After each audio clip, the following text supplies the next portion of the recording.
El regreso inesperado. Me llamo Gabriella Thompson, tengo 28 años, y jamás imaginé que después de 4 años sirviendo como médico de combate en Irak, la batalla más dura la pelearía en mi propio país.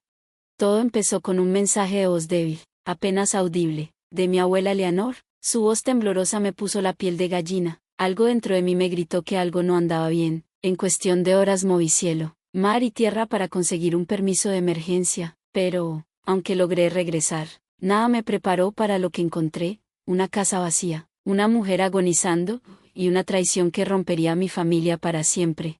Segmento 2. Los ecos de la guerra.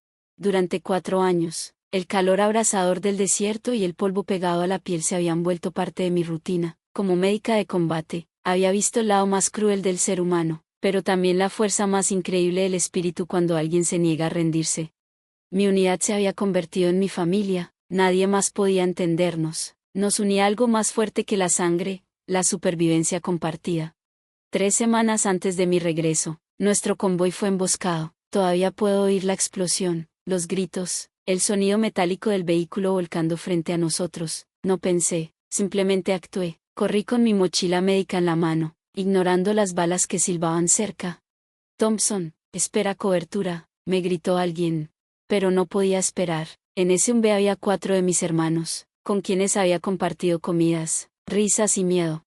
Saqué a Martínez arrastrándolo por el parabrisas roto, apliqué un torniquete a la pierna destrozada del teniente Miller, y jalé a Collins hasta cubrirnos tras los restos del vehículo. Todos sobrevivieron. Después, el capitán Reynolds me dijo con voz seria: Thompson, tienes las manos más firmes en medio del caos, salvaste vidas hoy.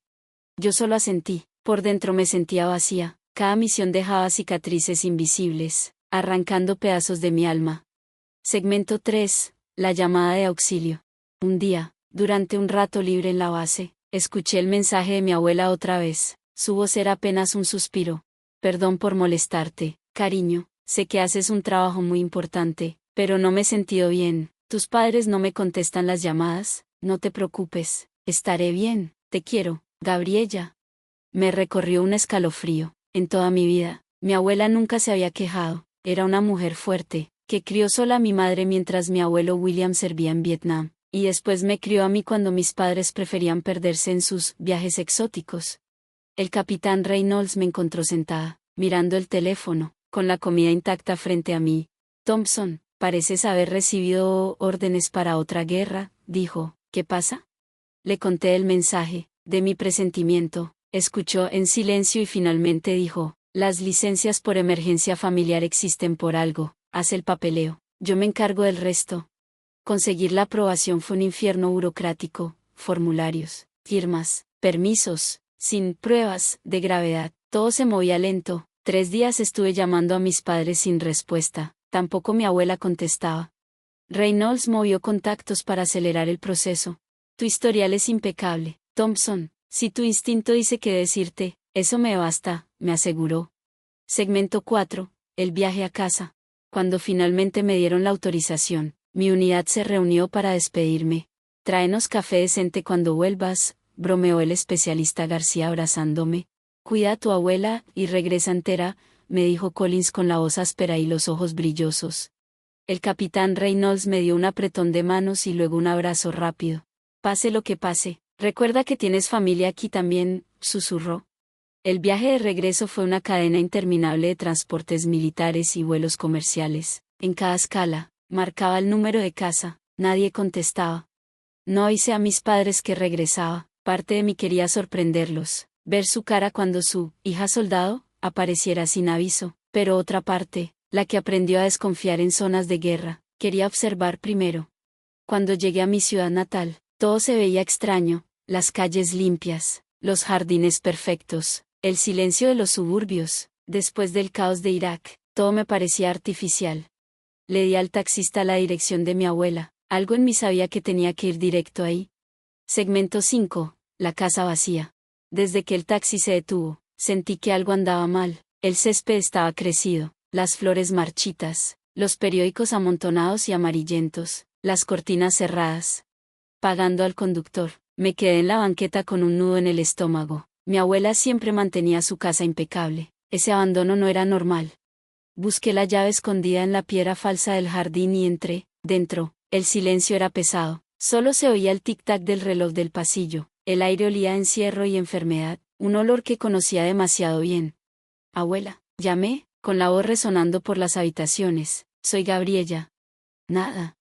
La sala estaba ordenada pero cubierta de polvo. En la cocina, el caos, platos sucios, comida podrida, frascos de medicina sin abrir. Revisé las fechas. Debía tomar esto hace 2 semanas, murmuré, sintiendo el hielo correrme por las venas. Subí las escaleras casi corriendo. Abuela, grité. La encontré acostada en su cama, inmóvil. Por un instante, creí que había llegado demasiado tarde, pero entonces vi su pecho levantarse apenas, su respiración débil. Me arrodillé a su lado, revisando pulso, temperatura, reflejos, deshidratación severa, falta de medicación, signos de desnutrición.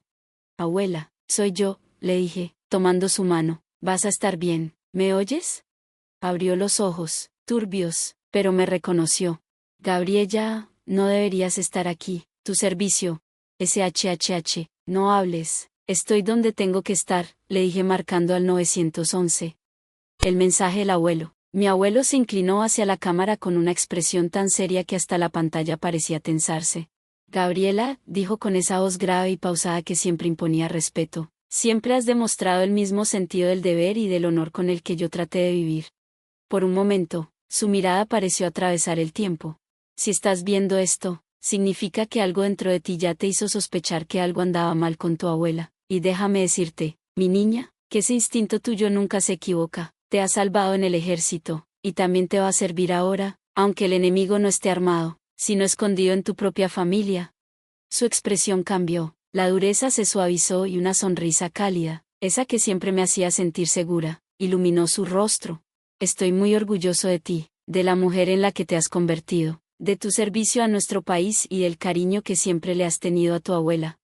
Tragué saliva, aun sabiendo que era un video grabado, su voz me envolvía como si estuviera a mi lado. Si lo peor ha pasado, si tus padres han traicionado la confianza de la familia, no te culpes por no haber estado aquí, tú estás sirviendo a algo más grande, igual que yo lo hice hace muchos años, continuó, con un brillo triste en los ojos. Hizo una breve pausa, respirando hondo, como buscando las palabras exactas para un adiós. Los documentos que dejé en la caja fuerte te darán todo lo que necesitas para proteger a Eleanor. Ahí también está el contacto de Michael. Él sabe que un día podrías llamarlo, y ha estado esperando ese momento. Mi abuelo miró directamente a la cámara, su voz firme pero llena de ternura. Recuerda, Gaby, la familia no se define por la sangre, sino por el amor y el cuidado que nos damos unos a otros. No importa lo que venga, confío plenamente en ti, te amo, nieta mía, cuida de nuestra Eleanor. La pantalla se volvió negra. Por unos segundos, no supe si respirar o llorar, me quedé inmóvil en el estudio, iluminada apenas por la luz tenue del monitor. Sentía las lágrimas correr por mis mejillas, pero también una furia contenida, una mezcla insoportable de duelo y coraje. Dolor por mi abuelo, que había sabido lo que pasaría incluso antes de morir. Rabia hacia mis padres, que habían hecho realidad sus peores temores. Cuando por fin logré calmarme, me limpié el rostro y abrí las carpetas del interior de la caja fuerte. Todo estaba ahí, exactamente como él lo había descrito: el testamento, los documentos de fideicomiso, los poderes notariales, las cláusulas de contingencia. Y al fondo, una pequeña tarjeta con letras firmes y elegantes. Michael Bennett, abogado. Llama a cualquier hora, sin importar cuántos años hayan pasado. Miré mi reloj, eran casi las 11 de la noche, demasiado tarde para llamar, pero no para decidir qué haría al amanecer. Dentro de la caja había algo más, una cajita pequeña de terciopelo. La abrí con cuidado. Dentro descansaba el anillo de bodas original de mi abuela, un diseño antiguo y precioso, acompañado de una nota escrita a mano. Para Gabriela, cuando llegue el momento correcto, tu abuela estuvo de acuerdo con esta decisión antes de que yo partiera. Me apreté el anillo en la palma, sintiendo su peso como si fuera una promesa. Esa noche dormí en mi antiguo cuarto, rodeada de los recuerdos de mi infancia, los trofeos de natación, las fotos de mis primeros años en el ejército, los libros que mi abuelo me regaló cada Navidad. El contraste era brutal, ese hogar, lleno de amor, ahora era el escenario de una traición, pero mientras cerraba los ojos, su voz resonaba en mi cabeza: confía en tu instinto, Gaby. Sabía que el día siguiente no sería fácil. Pero también sabía que ya no estaba sola.